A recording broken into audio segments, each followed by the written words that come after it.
A Crown for Two, Princess Leonor and Prince Christian's Royal Future Crown. Two crowns, two countries, one destiny. Everyone thought their paths were separate. But what if the story you've been told is only half the truth? Princess Leonor and Prince Christian, an unexpected royal future that could unite and divide. Stay with me, because what lies ahead will change everything you think you know about Europe's next generation of royals. The cameras first caught them at opposite ends of a glittering hall. Two heirs from two ancient monarchies, Leonor of Spain, Christian of Denmark. Both raised under the watchful eyes of tradition, both prepared for a life of duty. Yet in that moment, as the flashbulbs went off, the air between them hinted at something larger than protocol.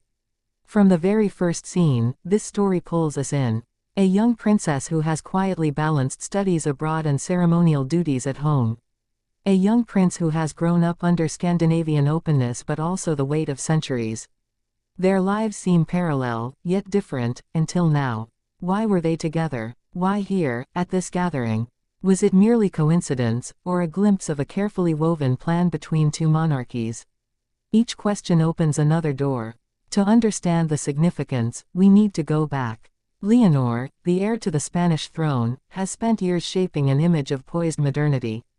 Christian, Denmark's future king, has been raised in a household that values both tradition and normalcy.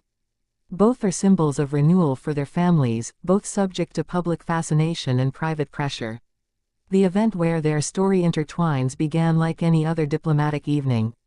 A reception for young leaders. A setting meant to showcase the next generation. But behind the formal smiles and rehearsed speeches, there was a sense of anticipation. Courtiers exchanged glances. Journalists whispered about a meeting that could shape the future of Europe's monarchies. As Leonor entered, wearing a subtle dress in deep blue, a color associated with unity, Christian was already in the hall, greeting dignitaries. When they met, it was brief, a handshake, a polite exchange, but observers described it as electric. Was this simply youthful camaraderie or the start of a partnership meant to redefine royal alliances? The following days saw speculation explode.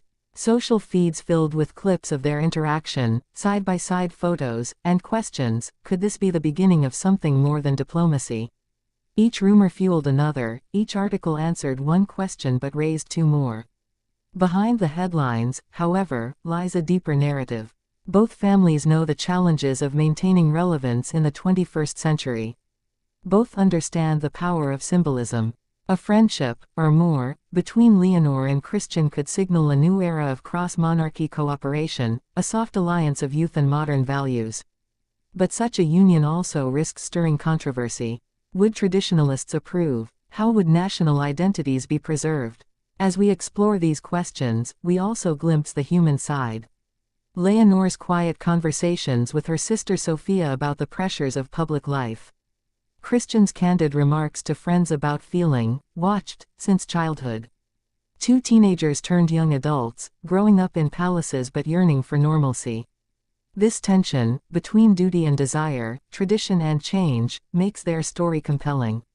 In one scene from a recent state visit, Leonor was seen confiding to a senior advisor, her expression serious yet hopeful. In another, Christian participated in a youth climate summit, speaking with passion about the future of the planet. These glimpses show two heirs not only aware of their positions but also eager to shape them. What happens if their paths align? Could a friendship become a public partnership? Could a public partnership spark something even deeper? Each possibility carries weight. For centuries, royal marriages were tools of diplomacy. Today, they are matters of personal choice but still laden with symbolic power. This is where the heart of our story beats. A crown for two, not literally, but metaphorically, as two young royals navigate a world watching their every move, imagining futures on their behalf. In private, they may share laughter, worries, and dreams.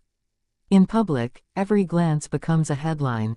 As we journey through the next chapters, we'll revisit key moments. Their first joint appearance at a European Youth Forum, the subtle gestures during a recent royal wedding in Copenhagen, the shared causes that keep bringing them into the same rooms. Each event adds depth to the narrative, each detail invites us closer. We'll also look at history. How alliances between houses once shaped borders. How modern monarchies now rely on soft power and public goodwill rather than treaties and wars. In this context, Leonor and Christian represent not just two individuals but two evolving institutions. Throughout this story, one theme recurs: choice. They can choose their friends, their causes, perhaps even each other, but under the gaze of millions, every choice echoes louder. This is what makes their potential future so fascinating and so fraught. As our 45 minutes unfold, we'll hear from historians about the rarity of such cross-monarchy bonds in modern times. We'll explore public opinion in Spain and Denmark, the excitement, the skepticism, the hope. We'll consider what this means for their eventual reigns, two separate crowns, but perhaps a shared vision.